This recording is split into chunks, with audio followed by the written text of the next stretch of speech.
Hello UPSC aspirants, history optional की series में आप सभी का स्वागत है।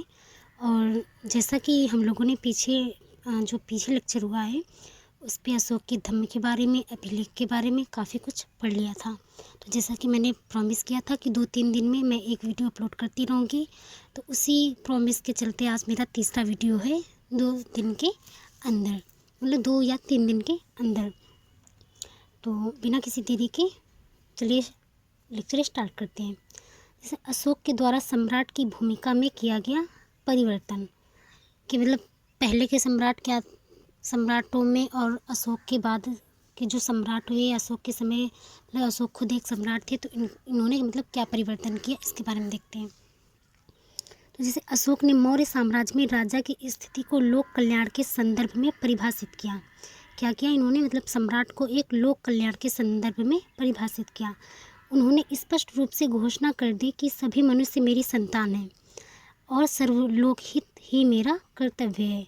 अपने प्रतिवेदकों को छूट दे दी कि वे प्रजा कार्य से संबंधित सूचनाएं उन्हें कहीं भी लाकर दे सकते हैं। मतलब उन्होंने पहली बात क्या कि राजा की स्थिति को लोक कल्याण के लिए बता दिया, और उन्होंने सारी प्रजा को अपनी संतान की तरह माना और एक सम्राट को पिता की तरह।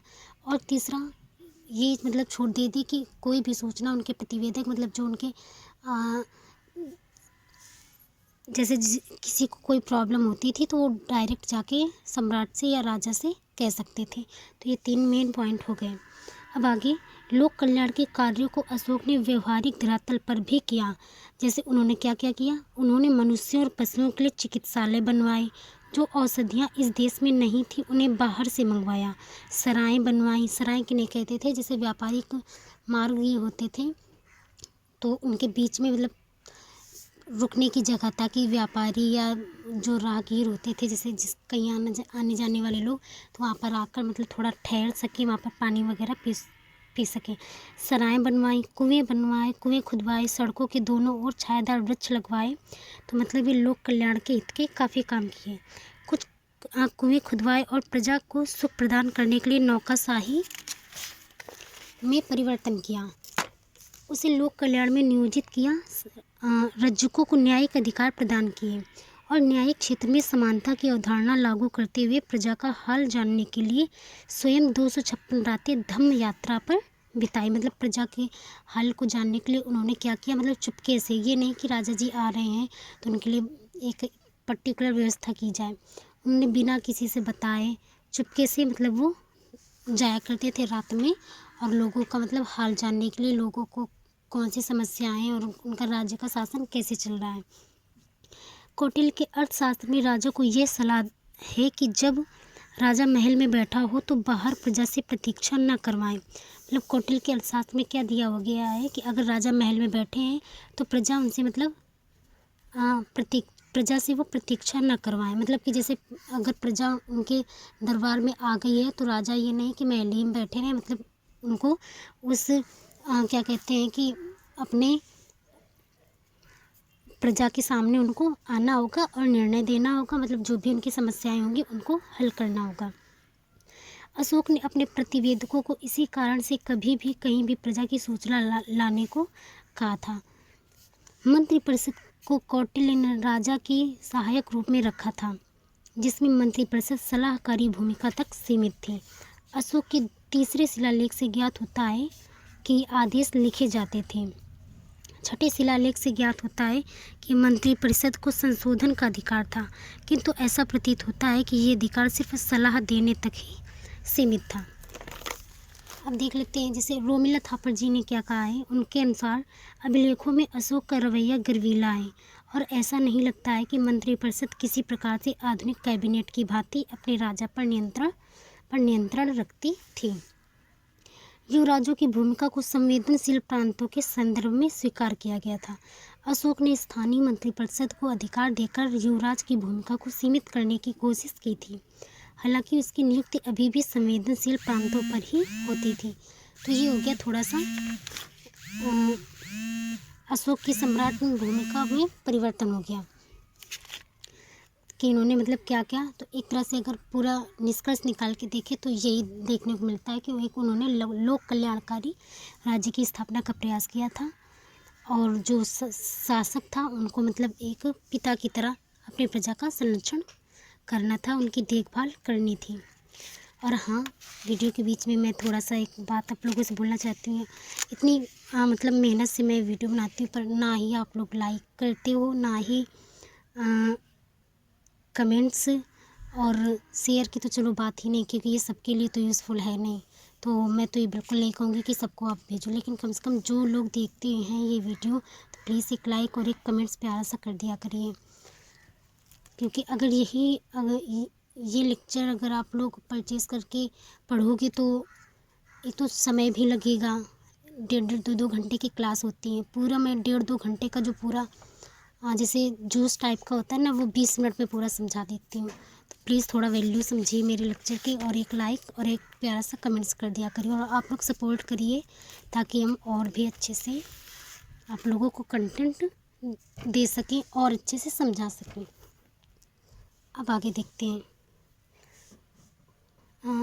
ये तो था एक प्रैक्टिस क्वेश्चन है, आप लोग करके देख सकते हैं। मौर्य साम्राज्य विरुद्धों का सामंजस्य था, इस कथन का विश्लेषण कीजिए। तो अगर आप लोगों को पॉइंट ऑफ मतलब देखना है तो इस तरह देख सकते हैं, और हम लोग आगे टॉपिक की बात करते हैं। अब जैसे हम लोग पढ़ते हैं साम्राज्य का विकेंद्रीकरण। तो साम्राज्य का विकेंद्रीकरण प्रांत, जिला, गांव की पद्धति के आधार पर किया गया था, जिसमें प्रांतों पर योग्य प्रजापतियों की नियुक्ति की जाती थी, जो केंद्र के प्रतिनिधि के रूप में शासन चलाने के लिए उत्तरदायी थे। अशोक के समय पर कुणाल को अंधा बनाने की कथा दर्शाती है कि अशोक ने प्रांत की मंत्रिपरिषद को कुछ मामलों में केंद्रीय मंत्रिपरिषद से स्वतंत्र रखा था। जैसा कि ये कुणाल वाली जो बात हमने पिछले लेक्चर में भी बताई थी, जिसने लेक्चर देखा होगा तो उसको पता होगा। यहाँ तक कि उसे अपने राज्यपाल पर नियंत्रण दे रखा था। जिले का शासन स्थानिक चलाता था, ये भी केंद्र के अधीन प्रतिनिधि था, किंतु जिले के अंतर्गत नगरीय शासन का ब्यौरा मेगास्थनीज ने प्रदान किया है। उनके अनुसार ये शासन 6 समितियों के माध्यम से संचालित होता था। इनमें से प्रथम समिति उद्योग धंधों की देखभाल करती थी और दूसरी विदेशियों की देखभाल करती थी। जैसे जो तीसरी समिति थी वो जन्म मृत्यु का लेखा जोखा करती थी। चौथी समिति थी मापतौल, और जो 5वीं समिति थी वो लाइसेंस वगैरह देखती थी। 6वीं समिति कर समिति थी। मतलब तो ये 6 समितियाँ थी। इन लोगों की मतलब पूरी जो 6 समिति इनके सबके अलग अलग काम थे। राज्य प्रायोजित अर्थव्यवस्था का ये एक बेहतर उदाहरण था, जहाँ समस्त औद्योगिक आपूर्तिकर्ता राज्य था, और बहुत संभव है कि उद्योगों को स्वतंत्र विकास के अवसर न मिले हों, जैसा कि इसके बाद हुआ। इनमें से 4 समितियाँ आर्थिक क्षेत्र से संबंधित थीं, अर्थात नगरीय प्रशासन मुख्यतः आर्थिक गतिविधियों पर आधारित था। जैसे मापतौल समिति हो गई, कर समिति हो गई, और उद्योग धंधों वाली समिति हो गई, विदेशियों की देखरेख। तो ये जो 4 समितियाँ थीं ये क्या थी, आर्थिक मतलब इकोनॉमिक पे ज़्यादा बेस्ड थी। आगे देखते हैं। राज्य को अवश्य ही इस पर विदेशियों की देखरेख लोक कल्याण राजनीतिक चेतना दोनों से संबंधित थी, जो क्योंकि विदेशियों के रूप में गुप्तचरों का आगमन भी हो सकता था। राज्य को अवश्य इस पर नियंत्रण लगाने का मौका मिला होगा। इसी के साथ विदेशियों की देखरेख के माध्यम से राज्य पर्यटन को भी बढ़ावा दे सकता था, अथवा इससे व्यापार की भी उन्नति हुई होगी। अर्थशास्त्र में ग्राम वृद्ध परिषद का उल्लेख प्राप्त होता है। ऐसा लगता है कि गांव के ही वरिष्ठ जन गांव का शासन चलाने के लिए उत्तरदायी माने जाते थे। राज्य से संबंधी एक विस्तृत अवधारणा पहली बार मौर्य काल में प्रकट होती है। जैसे यहाँ पे है तो इसको आप लोग हिंदी से लिख लीजिएगा। पहली बार हमारा मतलब कुछ मतलब 1-2 शब्द हर पेज में मिल जाएंगे जो उन्हें शॉर्ट में लिख लिया है, पर मेंस की आंसर राइटिंग में ऐसा नहीं करना है। एक विस्तृत राजकोषीय नीति भी मौर्यों के समय पर दिखाई दी, किंतु इनमें से कोई संदेह नहीं है कि करों की अधिकता थी, और मौर्य नरेशों ने मदिरा मतलब वो जैसे अभी के ज़माने के क्या हो गया ठेके, तो मदिरालयों, वैश्यालय और जो जुआ खेलने पर कर लगाकर इन्हें वैधानिक बना रखा था। मौर्यों के द्वारा राजस्व उगाही के नए नए स्रोत तलाशे गए थे। ऐसा लगता है कि एक बड़ी नौकरशाही और सेना की आवश्यकता ने मौर्यों को मजबूर कर दिया था कि वे राजस्व के नए स्रोत तलाशे। इसी कारण से मौर्य साम्राज्य में पड़ने वाली महापाषाण युगीन कब्रों में सोने की प्राप्ति नहीं हुई है। ये उत्पीड़नकारी कर व्यवस्था मौर्य साम्राज्य के पतन में सहायक हुई। अशोक के समय पर लुम्बिनी में कर में छूट देने का उदाहरण दिखाई पड़ता है, किंतु समस्त कर माफी की हिम्मत वह नहीं दिखा पाया। बलि और भाग में ये दो कर होते थे, बलि और भाग। तो बलि और भाग में समस्त कर माफी की हिम्मत वह नहीं दिखा पाया और बलि और भाग में से बलि को ही उसने क्या किया, रद्द कर दिया। कलिंग में भी सभी मनुष्य मेरी संतान है कहने वाला अशोक करों में कमी करता नहीं दिखाई पड़ता है। तो पॉजिटिव और निगेटिव दोनों पॉइंट से मौर्य काल की विकेंद्रीकरण का मतलब पूरे मौर्य काल की बात कर रहे हैं यहाँ पर, ना कि सिर्फ अशोक के समय की। पूरे मौर्य साम्राज्य की बात हो रही है। विद्रोही प्रवृत्तियां राजस्व उगाही बाधित करती थी। ऐसे में नेपाल प्रदेश में कर में दी गई छूट राजस्व उगाही बढ़ाने के संदर्भ में थी, न कि किसी प्रकार के परोपकारी उपाय के संदर्भ में। युवावस्था में अशोक यहाँ विद्रोह का दमन कर चुका था। भावनात्मक रूप से यहाँ के लोगों को जोड़ने उसने कर में छूट का अवसर प्रदान किया था। सैन्य व्यवस्था एक विशाल साम्राज्य के निर्माण हेतु आवश्यक थी, किंतु विशाल सेना बोझ समान भी थी। मेगस्थनीज के अनुसार जब सैनिक लड़ नहीं रहे होते थे तो वे अपना सारा समय आमोद प्रमोद में व्यतीत करते थे और उन पर होने वाला संपूर्ण व्यय राज्य को वहन करना पड़ता था। न्यायिक अवधारणा अर्थशास्त्र में दीवानी फौजदारी आधार पर परिभाषित की गई थी। अशोक ने न्यायिक सुधारों के माध्यम से जनता का विश्वास जीता। उसने न्यायिक क्षेत्र में व्यवहार समानता, दंड समानता का सिद्धांत लागू किया। न्यायाधीशों के कार्यों की जांच के लिए महामात्यों की नियुक्ति की, ताकि न्यायिक सक्रियता न्यायिक निरंकुशता में परिवर्तित ना हो सके। और अगर मतलब इसे हम पॉइंट वाइज समझाएं फिर बाद में आप लोगों को नोट्स दें तो ये वीडियो लेक्चर मतलब लेंदी तो हो ही जाएगा, मतलब काफ़ी लेंदी हो जाएगा। तो मेरी कोशिश है कि अगर आप सभी लोगों का सपोर्ट रहेगा तो मैं ये इस तरह ना ले आकर के फिर मैं बोर्ड पे जैसे समझाने के बाद मैपिंग के थ्रू और आप पहले इनका एक मतलब फ्रेमिंग करके फिर उसके बाद जब कंटेंट लिखाओ या प्रोवाइड कराओ तो ज़्यादा समझ में आता है। पर अभी मेरे पास उतनी सुविधा नहीं है, तो मैं जैसा दे पा रही हूँ इसका आप लोग सम्मान करिए और मेरा सपोर्ट करिए। तो आगे देखते हैं। न्यायाधीशों के कार्यों की जांच के लिए महामात्यों की नियुक्ति की, ताकि न्यायिक सक्रियता न्यायिक निरंकुशता में परिवर्तित न हो सके।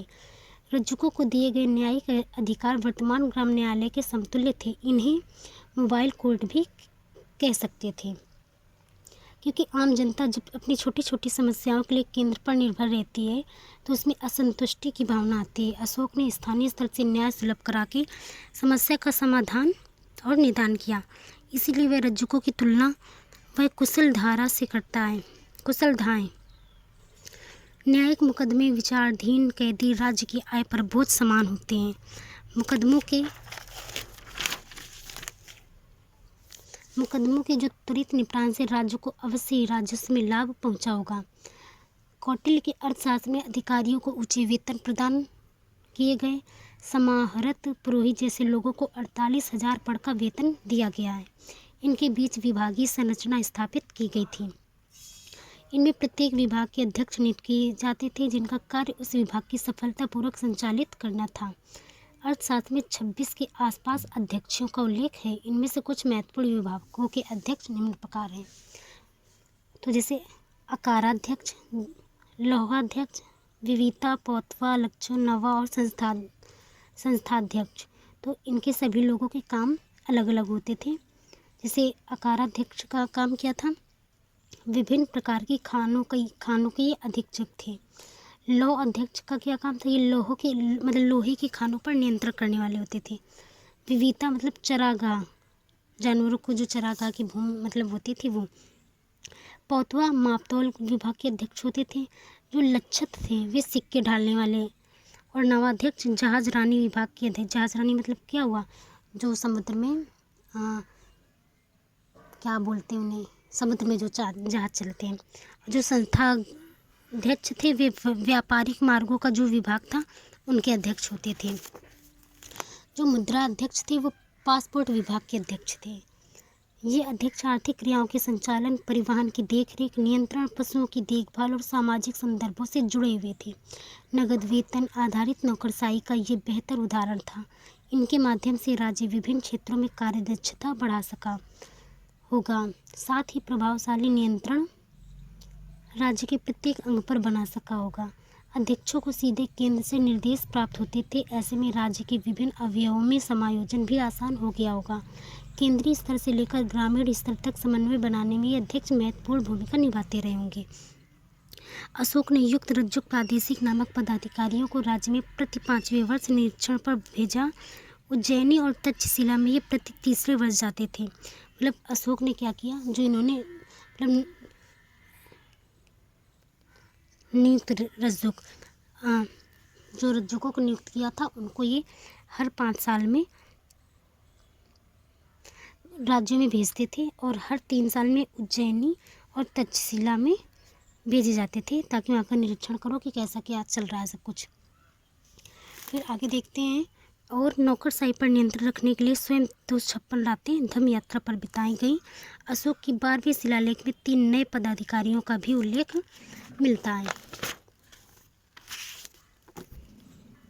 जैसे वज्रभूमिक, धम्मात्म और स्त्राध्यक्ष। आगे इनमें वज्रभूमिक का कार्य केंद्रीय चारागाहों की देखभाल करना था। संभव है कि सेना के लिए घोड़े अथवा अन्य राजकीय पशु जो अनिवार्य थे कि देखरेख का जिम्मा इन्हें सौंपा गया हो। और इनका काम क्या था, स्त्राध्यक्ष का कार्य था जहाँ शाही स्त्रियाँ रहती थी उन स्थल का देखभाल ये करते थे। अशोक के लेखों में स्त्री धम्म महात्म्य की भी चर्चा है। हो सकता है कि महत्वपूर्ण पदों पर महिलाओं को भी नियुक्ति की गई हो और महिलाओं से संबंधित मामलों की देखरेख के लिए स्त्राध्यक्ष और स्त्री धम्म महात्म्य को जिम्मेदारी सौंपी गई हो। फिर तीसरे पदाधिकारी धम्म महात्म्य था। इसका उल्लेख 5वें शिलालेख में मिलता है। किस 5वें शिलालेख में? इसका कार्य लोगों में नैतिक धर्माचरण को प्रोत्साहन देना था। जिनको मृत्युदंड की सजा दी गई थी उन्हें परिवार वालों को सांत्वना देना था। तो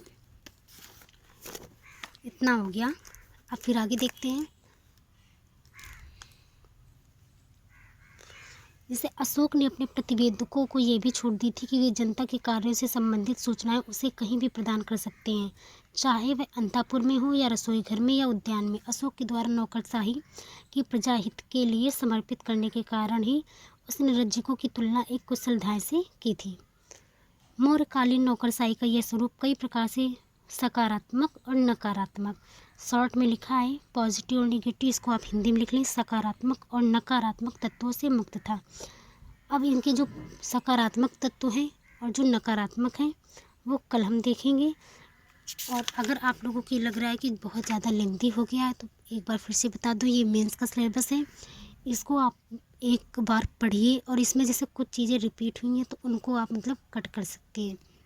ऊपर से इतना सब पढ़ने के बाद अशोक में मेंस के लिए आपका कुछ भी नहीं छूट सकता है। किसी भी तरह से क्वेश्चन घुमा के पूछ ले, आपको बस इसी को तोड़ मरोड़ के लिखना होगा। तो थैंक्स फॉर वॉचिंग। अगर वीडियो यूज़फुल हो तो फिर से एक बार मन हो तो भाई कर दीजिए लाइक और कमेंट्स कर दीजिए, नहीं तो कोई बात नहीं। हमारा काम है आप लोगों को वीडियो देना, तो हम 2-3 दिन के अंदर एक वीडियो ज़रूर देंगे। Thanks for watching.